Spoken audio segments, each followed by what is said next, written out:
우리 모두 함께 사도신경으로 신앙 고백하겠습니다. 나는 전능하신 아버지 하나님 천지의 창조주를 믿습니다. 나는 그의 유일하신 아들 우리 주 예수 그리스도를 믿습니다. 그는 성령으로 잉태되어 동정녀 마리아에게서 나시고 본디오 빌라도에게 고난을 받아 십자가에 못 박혀 죽으시고 장사된 지 사흘 만에 죽은 자 가운데서 다시 살아나셨으며 하늘에 오르시어 전능하신 아버지 하나님 우편에 앉아 계시다가 거기로부터 살아있는 자와 죽은 자를 심판하러 오십니다. 나는 성령을 믿으며 거룩한 공교회와 성도의 교제와 죄를 용서받는 것과 몸의 부활과 영생을 믿습니다. 아멘. 오늘은 찬송가 478장을 불러봅니다. 참 아름다워라 주님의 세계는 찬송가 478장 우리 다 함께 부릅시다.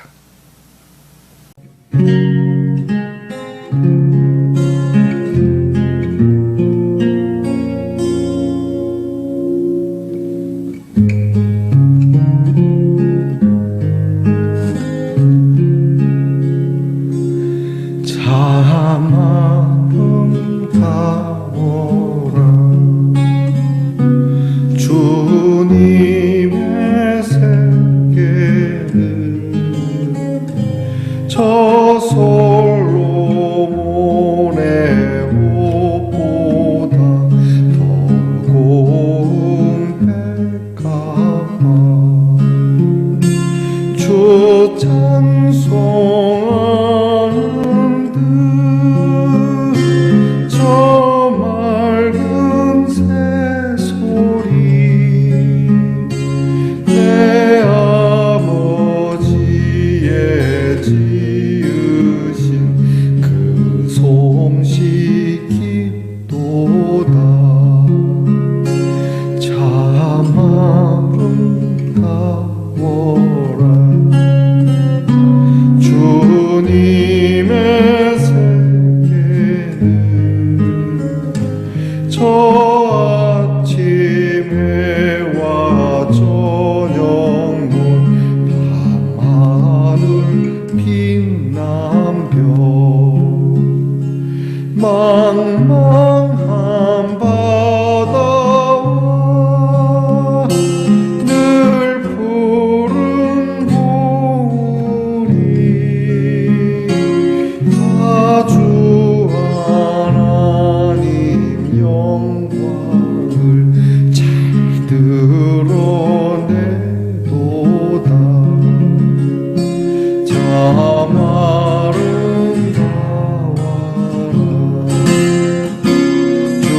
주님의 세계는 저 산에 부는 바람과 잔잔한 시냇물 그 소리가 오는데 저 음성 들리니 주 하나님의 큰 뜻을 다할 듯하도다. 주 하나님의 큰 뜻을 다할 듯하도다.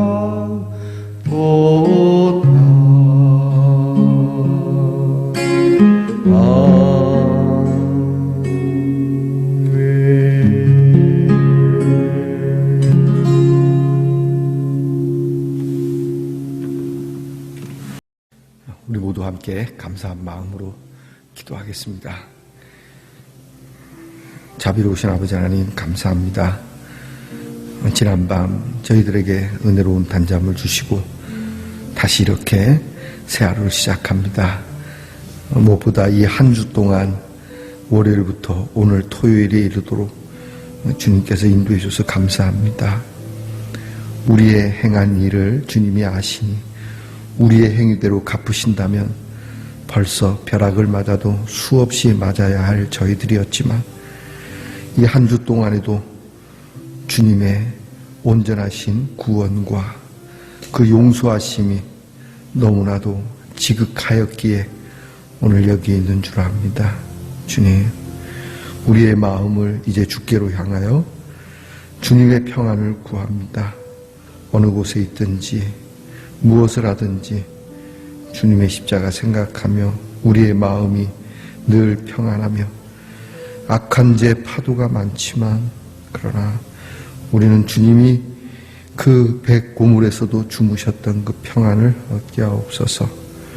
주님, 오늘도 우리 성도들의 가정을 헤아려 살피시고 우리의 부족함과 연약함을 채우시고 우리에게 다시 든든한 마음을 주셔서 주님의 뒤를 따라 십자가를 지고 걸을 수 있는 용기를 그리고 결단을 주시옵소서.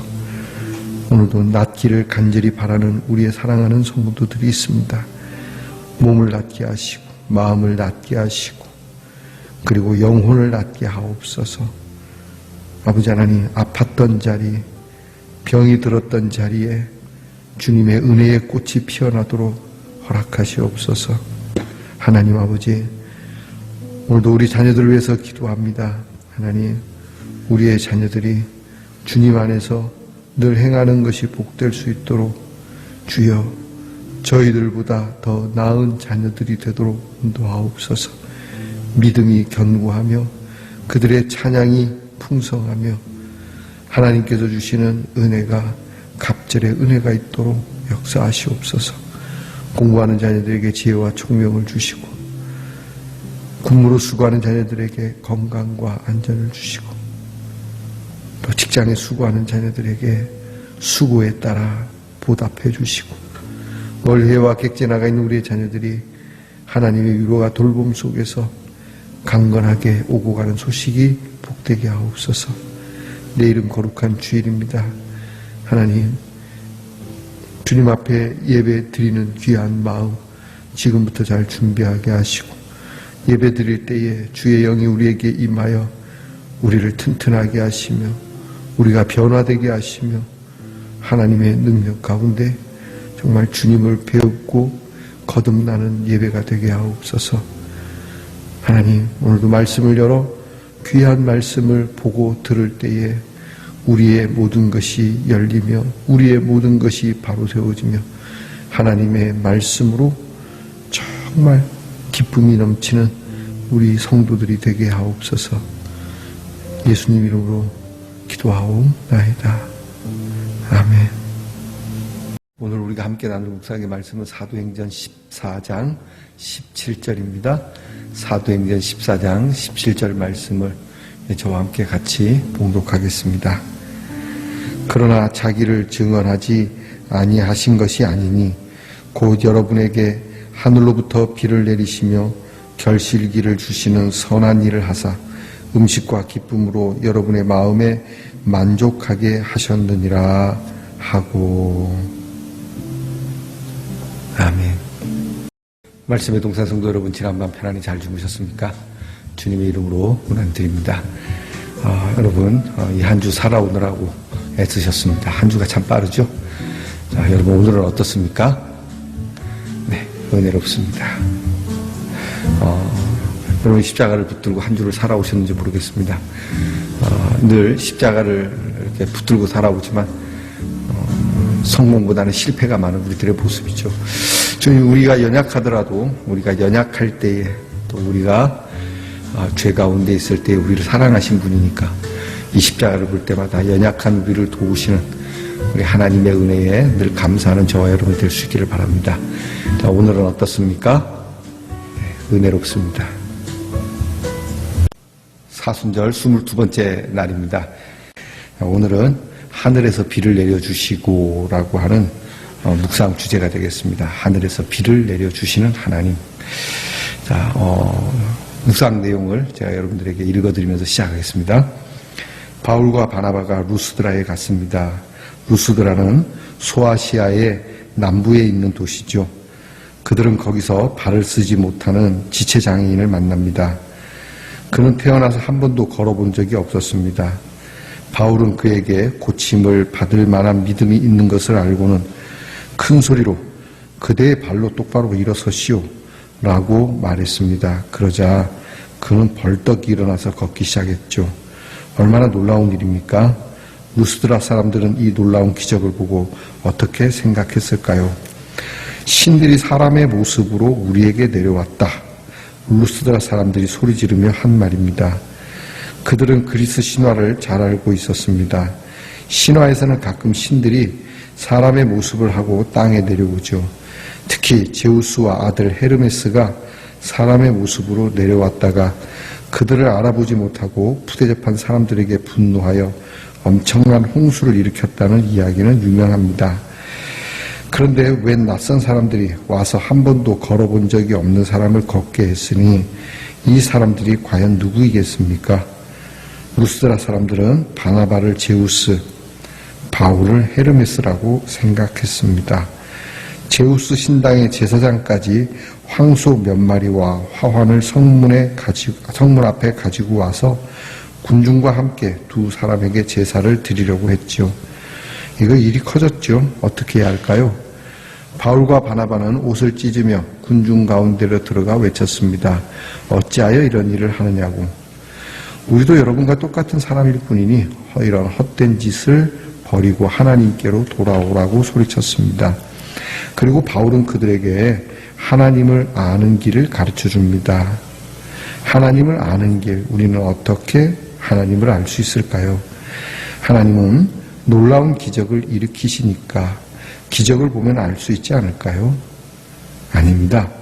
바울이 말하는 하나님을 아는 길은 그런 길이 아닙니다. 놀라운 기적을 찾는 것이 아니라 조용히 자연을 바라보는 겁니다. 눈을 들어 하늘을 보고 몸을 낮추어 가만히 작은 꽃을 들여다보는 겁니다. 하늘에서 내리는 비, 철 따라 꽃을 피우고 열매 맺는 초목, 수확의 기쁨과 일상의 회복, 그 평범하고 가까이 있는 자연 속에 하나님의 사랑이 있고 은총이 있습니다. 자연을 지으신 분도 운행하시는 분도 하나님이기 때문이죠.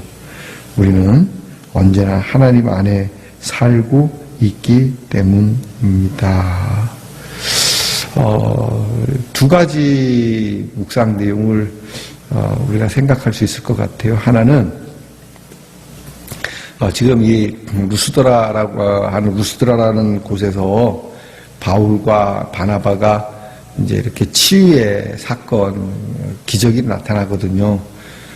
아예 선천적 이렇게 다리를 못 쓰는 지체장애인이 이렇게 걷게 되는 놀라운 기적이 있으니까 그때 사람들은 이런 치유의 기적을 보면은 불가능했던 걸 보면